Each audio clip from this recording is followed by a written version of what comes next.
I mean, if we're going to talk about like Bechdel test, unclear if this movie passes. Doesn't count. Welcome to Rom-Com Bomb, a Sex Ed with DB podcast series where in every episode we go under the covers with a beloved rom-com, strip away its hidden toxic messages, and rewrite the script on love and sex.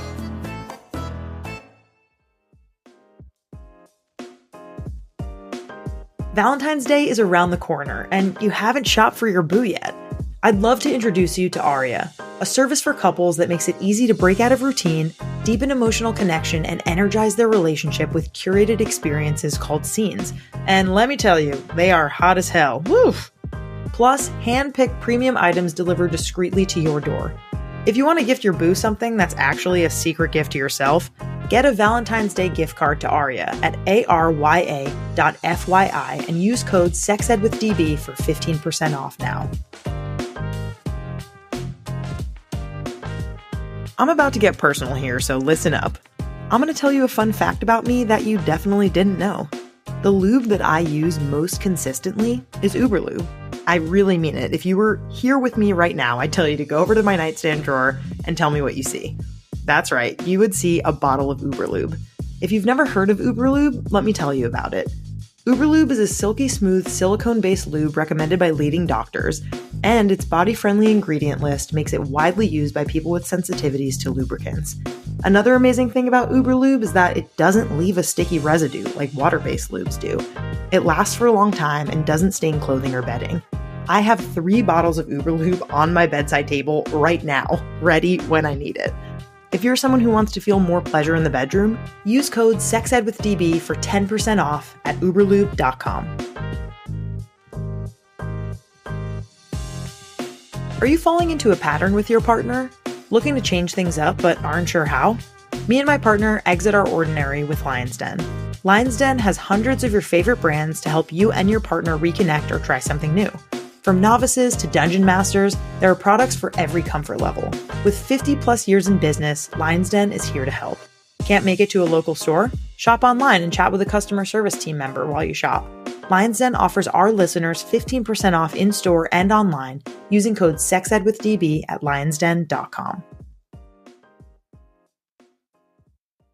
Hello, everyone. All my sweet listeners. Welcome back to Rom-Com Bomb.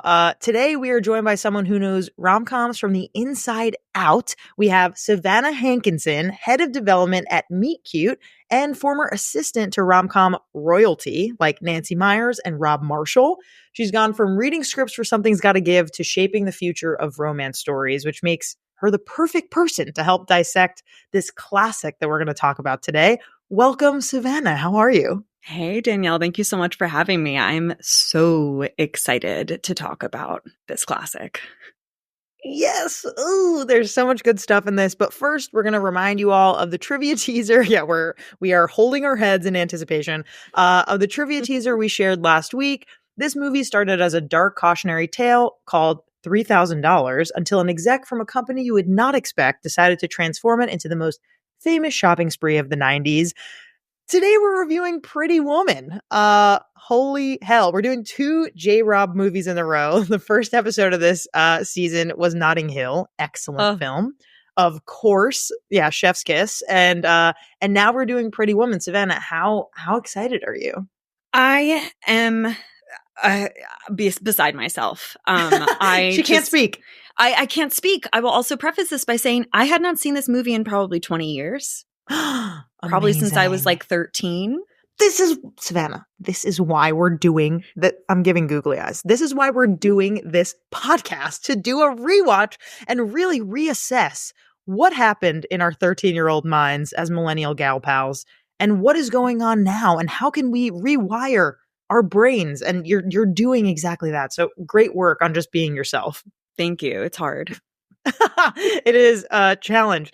Okay, I'm also equally excited. I actually saw this movie for the first time kind of recently, which we'll get into a little bit more in our next segment. But first, I'm thrilled to go over this movie. There's chock full of good stuff, chock full of hotties, chock full of bodies, chock full of problems, chock full of George Costanza from Seinfeld.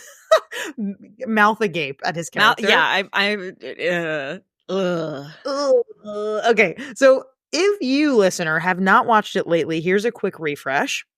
Julia Roberts plays Vivian Ward, a sex worker who gets hired by wealthy businessman Edward Lewis, aka Richard Gere, to be his escort for the week of business events.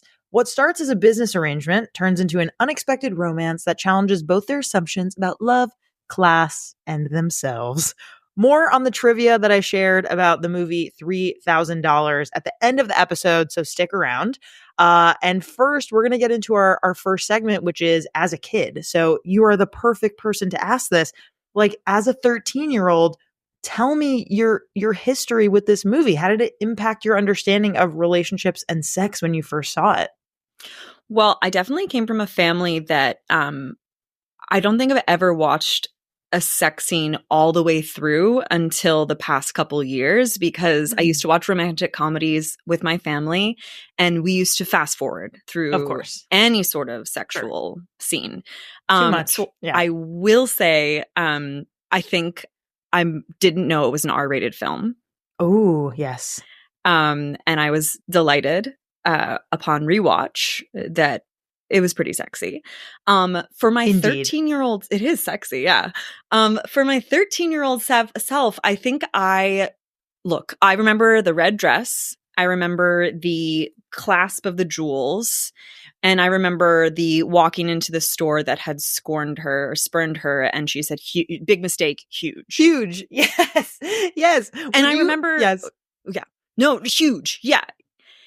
And I remember this beautiful, mature woman who was being attractive and sexy and given this better lifestyle by a rich, successful man.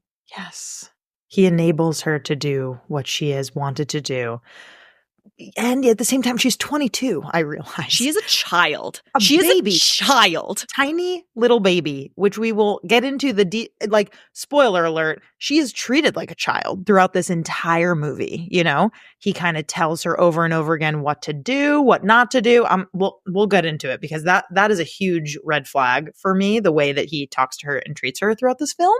Mm-hmm. But it's partially because, she's little. And I think he is like 40.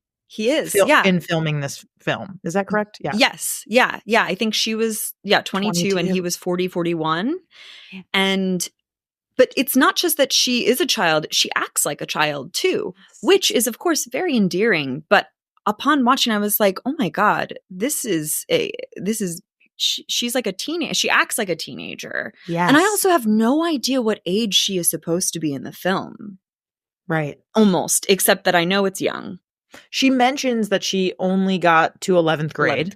Mm-hmm. So we can assume that she semi-recently was in high school. I think that's the assumption that I personally am making, which hilariously is not obviously not even a thing that they talk about in the movie. Like, it's just something that us upon the rewatch as women in our 30s now are kind of like, get this girl a blanket. Like, she needs some attendance. Like, she needs some attending to. It's just I'm afraid for her with this gigantic age gap. It's just so predatory. It makes me feel uncomfortable. I want to know, what scene do you think defined this movie for you? The opera scene. I think as a 13-year-old, I think the opera scene defined this movie. Tell me more. And how moved she was, because and obviously I'm going to speak in a way that my 13-year-old self wouldn't, but it was like lowbrow meets highbrow, and you've officially made it if you can be moved in this very visceral way by something that's quote unquote highbrow. But I did think it was so beautiful because it is equalizing, because there's this woman who doesn't know what opera is, and she is being moved by just the emotions that we all feel, which is how I feel and why I love romantic comedies, because it lets you supersede any feeling you will have on a day-to-day basis. So I think that really usually I hate art about art, but I really like that moment. And I think that when I was 13, that is the moment that stuck out for me. And I really like how he looks at her while she's experiencing this moment, right? Like we're going to talk about what works in this movie in a second, but I do think that their chemistry and the way that he adores her is something that keeps us coming back for more. And in this opera scene, she is starting to tear up because she is so, like, as you say, moved, kind of, overwhelmed at this story and at this music and at the acting. And he loves that he gets to introduce that to her, I think. And he loves to see that childlike wonder again come up. So I totally get that. What else do you think? Yeah, what elements of this film still work today? What do you still love upon the rewatch? I actually really like a lot of it. I know, and I feel so weird saying that because I thought I was going to hate this upon rewatch. I thought it was going to stink of high heaven. But I think that Julia Roberts is just so damn good. She's so good. That's my first bullet point. I love how funny she is and magnetic. Mm-hmm. Mm-hmm. And even though she is childish, she is so vibrant and present and in control, which I think the movie does that great moment after the polo scene where she gets hit on by George Costanza and freak. He's disgusting. And it's this low for her and she acknowledges it. And it's about, losing her power. And I hate that she takes him back after that. I know. But I like that she got to punish him for how he treated her. Yeah. And I thought that a lot of the power dynamics, at least in what they are teaching each other, I think I remembered this, as I said, I remembered this as she gets rescued. And, they talk about this being like the Cinderella story. But in Cinderella, we don't get to see how Cinderella is fixing the prince. But in this movie, he changes a lot over the course of the film, and we get to see all of those changes. And I thought this movie also did a really good job of making me feel like she was actually always safe when she was with him. And that's like, he doesn't drink and he's pretty quiet, but not in a menacing way, just in like a lost kind of way. And I thought it did a really good job of almost castrating him because I was never worried for her in his presence. And as soon as you introduce a sex worker into storytelling, instantly there's something that you can be very afraid of. But I never felt that in this dynamic. And I thought that was way better than I expected it to be. Agreed. I think it's brilliant the way that it is done. And at the same time, there's a lot that is wrong. And we're going to get into that in just a second. Yeah, we're going to talk about that. But before we get into That's Problematic, our most talked through segment of this show, I want to know, before you did the rewatch recently, what did you rate the film? 1 to 5 voms. 1, dated. We love it still, though. 5, burn all the DVDs. I rated it a 4. Before the rewatch? Yes. Okay. I rated it a 4. It was going to be like at least a 4, thinking that it could go up a 2, 4.5 to maybe 5. Oh, wow. You were about to max it out. Okay. I believe I rated it something like a 2, just because, again, this was not one that I had seen as a kid, and I saw it a year ago on a very small iPhone screen while I was very horny, mind you. So you're obsessed with this film. I'm obsessed. Yeah, it's my favorite movie. But okay, so we're gonna talk about our ratings after That's Problematic for after the rewatch. But let's talk about the first segment of That's Problematic, which is this theme about the fairy tale, right? Like, let's talk through this kind of knight in shining armor trope that comes up over and over again in many of these rom-coms from this era. He buys her dresses. He gives her money.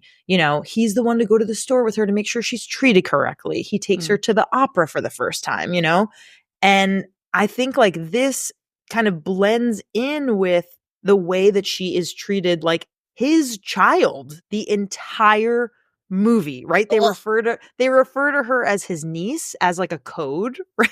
You're giving heart out for it's that. all awful. All of that It's is awful. so bad. It's awful. And it's not even funny anymore. It's so awful. It's so bad. We got to really call a spade a spade. And I wrote down some examples of like how exactly she's treated like his child.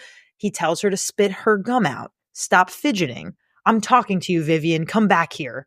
He calls the hotel and says, don't answer the phone. But then he calls again and says, I told you not to answer the phone. Like, part of it is that they're playing, but part of it is that he is making it clear over and over again that he is the one in charge and he is the one that gets to tell her what to do. Let me have it, Savannah. I want to hear everything that you think about this trope. Yeah, I hate that. I think that also any implied incest, even if it's a joke, is something that's really skeeving me out. Bizarre. And I get that I just think that goes back to those disgusting, like, I mean, it's like literally, this is your gross uncle. And we've all had gross uncles or gross pervy parental friends or whatever. Right. And you're just like, this is not okay. And I get that this happens, but this is part of what I feel like we've like put to bed, not put to bed, but like what we've stopped putting to bed in Hollywood, which is like this kind of behavior and that kind of power dynamic isn't good. Have you seen the movie Honora, which just came out recently? I haven't seen it yet. Ooh, okay. I won't spoil anything, but it is very much a modern Pretty Woman, but with a lot of these kinds of things missing. Like, it has a lot of the same tropes, but they approach it in such a different way. You'll have to come back on and talk about Honora as a follow-up to Pretty Woman.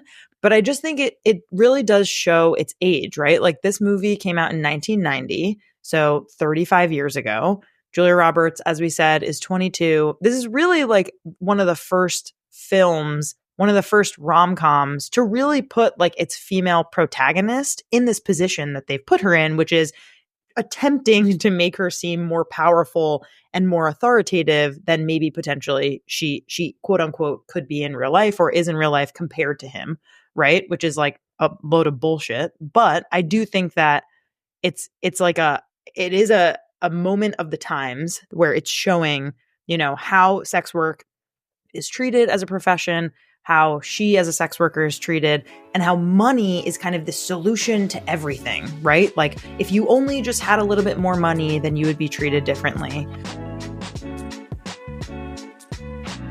So you've been with your boo for a while and the spark feels like it's kind of gone. But what if I told you I could take away the mental load of figuring out how to, quote, spice things up by doing the work for you and sending you everything you need? That's where Arya comes in. They set you up with a dedicated concierge, aka a real person and not a robot, who is available anytime you need them, and sends tips and tricks weekly as well as a monthly box of goods based on your needs sent directly and discreetly to your door to help you get started. Visit arya.fyi and use code SEXEDWITHDB for 15% off now. Let's get that spark back.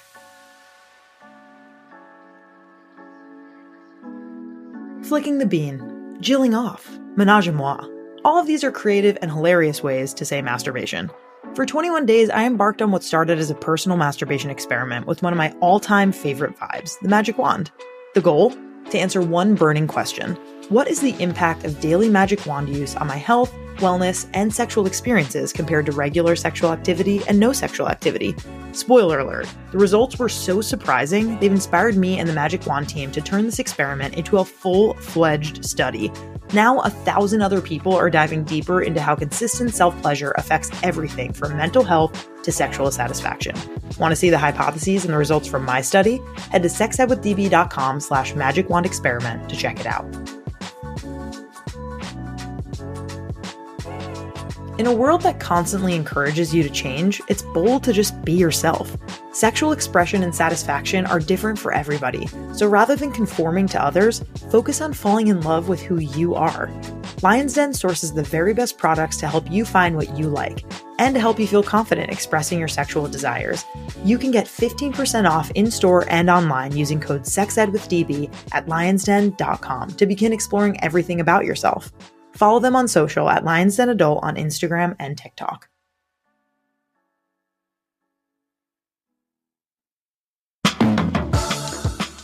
Are you tired of waiting for sparks to fly on your dating app? Do you dream of running through airports to deliver an out-of-breath, unplanned monologue? Then stop doom scrolling and start listening to Meet Cute Rom-Coms. Feel-good love stories that take you from chance encounter to grand romantic gesture in just 15 minutes. We're bringing rom-coms back. Get a brand new Meet Cute series on the first Tuesday of every month with new episodes twice a week. Fall in love with Meet Cute Rom-Coms wherever you find your podcasts. Is this where we kiss? I think this is the most famous scene pretty much that everyone knows, which is she goes to a store, you know, in her sex worker clothes. They're like, we have nothing for you here, because they're trying to show that they're high class and she is trash. And the next day she comes back and she already has her makeover, and she just loves to go and throw it in their face and say, hey, do you remember me? I was here yesterday. You wouldn't wait on me. And they say, oh, I'm so sorry. And she says, do you work on commission? And they say, yes. And she says, big mistake. Huge, huge mistake. So that's like iconic. Do you have any thoughts about how this kind of adds into this whole story of kind of her becoming high class over the course of this week? Yeah, well, I think that part of me was worried that she was going to lose who she was. And I think, I mean, if we're going to talk about like Bechdel test, like, yes, unclear if this movie passes. Doesn't count. It does count. They're not talking about a man. That is true. It passes there. But I worried that Vivian was going to lose who she was by having this money. And I was scared about how she was going to treat Kit, this person who didn't have the money and who didn't have, you know, the class that she had now obtained.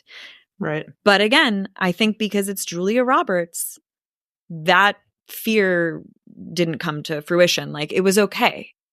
She really held on to who she was, and she made him come to her world. Yes. Like, she didn't go to his world at the end. He came to her world, climbed up her stairs, you know, and you don't see them land in his world. The ending, let's talk about it really quick, because it really does kind of put the last feather in the cap of the fairy tale problematic trope, which is the whole movie we come to realize he is afraid of heights. And for her, he climbs, her fire escape, which we see her climb when she wants to get out of paying rent in the beginning of the movie.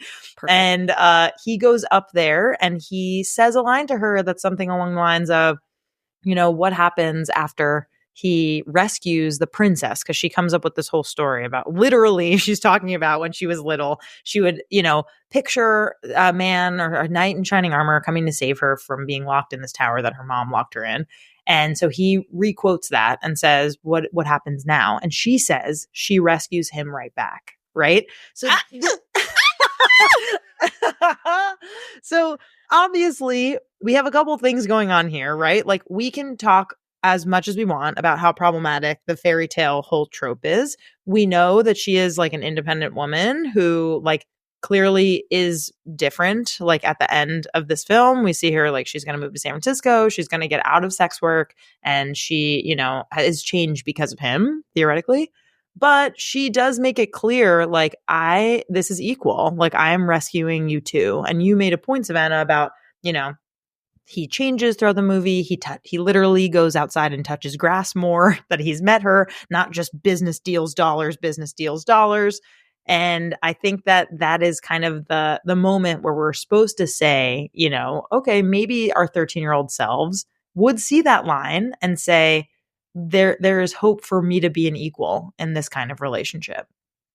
Yeah. I mean, I agree with you, which is shockingly optimistic for what I thought this film was going to teach me. Right. Or reteach me as a 33-year-old. Exactly. But I think she has a lot more power than I thought. Although I don't think she needed to be rescued, because she wasn't the one with the drug problem. She wasn't the one who spent the rent. She was probably going to figure it out. Right. So I think when he uses language like rescue or you could be so much more. Ugh, yeah. I still think, you know, he needs to figure his shit out a little bit. Throughout this is obviously sex work comes up a lot throughout this film. There's a lot of this, like, you know, agency versus victimhood in, in talking about like Skinny Marie, who's like a potential like acquaintance of theirs who in the beginning of the movie is found dead. And, there's kind of them like Kit and Vivian talking about, okay, should we get a pimp? Like, no, I need to be the one to kind of, set the shots. And at the same time, like, they can't make their rent. They are not sure what they're going to do. They're dodging the landlord in order to not do this. And throughout the film, everyone in the hotel, this 5-star hotel, and everyone in Richard Gere's world, Edward's world, it makes it very clear to her that she is not welcome. She is below them. She is trash. And so what do you think, I guess, in broad strokes about like the way that this is portrayed and the way that sex work is touched in this movie? Yeah, I think it's pretty devastating, honestly, because I think 100% you are correct in saying that everyone treated her as less than because of what she does and how she dressed. And as soon as you slapped a dress on her, she got treated with more respect. Or as soon as they found out that she was with Edward, who had the penthouse in the hotel, she was allowed to be in the lobby. Right. But she was never welcome back in the future until the end when they become best friends, etc. Right. But I think that it was really, I think we see it epitomized by Philip Stuckey, played by Jason Alexander, George Costanza, when he, essentially tries to assault her and does physically hit her in the hotel room. And that is like the manifestation of how people think that sex workers can be treated. He still gets away with it. Like, he doesn't get fired. What was that, Edward? I get that there are villains in films and that, like you're saying, the film damns him. My anger with like showing kind of consistent unnecessary violence towards women in films, just completely unnecessary, is so present. And I just think that we can find a villain that doesn't cause that kind of harm to women, which I know you agree with, but I just have to say it because it's so frustrating to me when the idea is kind of like, well, it's okay because we as the audience know he's an asshole. It's like, do we need those representations though shown over and over again? No, I don't think so. Absolutely do not. And I think that the movies do not. And the movies of the 90s and early 2000s, the movies we grew up in that shaped our psyche around the value of women in culture, they specifically leaned on the trope of sexual domination, usually forced sexual domination. I'm avoiding a certain word right now because I don't want to give it a platform. Right. But dominating women. And that was character development for the women. And like, thank God this film didn't do that. But like, that is what this era of film does to women. And I'm so sick of it. Be better. A little bit better. Yeah, do something else for the villain. Be a little better. Yes, we have to transition to the Cringe Corner, which is what we do every episode where we discuss, okay, what's one part of the movie that completely icked you out? And mine is the George Costanza assaulting J-Rob. What is yours? Would yours also be that?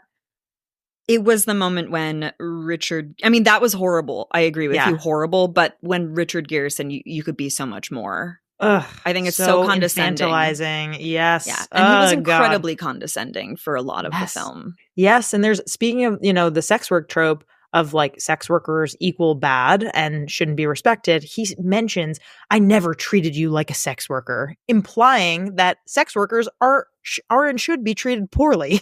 And I hate this idea that because she is a sex worker, it is kind of tied to her being childlike, whereas we see Kit, right, be kind of like bossy, funny, like different in this way. And I do think that Kit is a more positive, in general, portrayal of a sex worker who made a choice to do that. Whereas Julia Roberts, we hear her backstory saying, I cried the entire time, the first time that I did it, which like, that is not how all sex workers feel. And most of them do not feel that way about a choice of work that they are getting into on purpose. Let's rewrite it. Let's rewrite one part of this film right now, either a character, a scene, something that happened And then we're going to finish with our final ratings. Part of me wishes that it ended because he realized how stupid he was treating her. Like, I want it. I thought actually that I thought it wrapped up really neatly considering how many mistakes I think he made in the second half of the film. Yes. Instead of him saying, I'll have an apartment for you and I'll squirrel you away. What if instead his offer to her was, I want to be with you. I'll move here to be with you and we can have a life here. Or what do you think about moving to New York to be with me? No pressure, but I love you and I think that you're fantastic and I want to be with you. That would be my rewrite. I agree. It's not about being able to just put her in the corner where he's allowed to take care of her and visit her when he feels like it. Yes. It's about actually doing something together. Yes. Be in an actual equal relationship. And again, keep that fucking chemistry alive. Keep having that good sex. Keep having that banter. The sex is totally like communicative. Well, not communicative, but it's very balanced sex. So why can't some of the other power dynamics be a little bit more balanced? Okay, Savannah, we're at the end here. We're going to go over our final ratings. What now would you rate the film given all of this information that we now know about Pretty Woman? I really liked this movie. Tell me. I really liked it. It's a 2. It's a 2 for me. It's a 2. I'm saying it's like, go with a caveat, question it, but it's pretty great.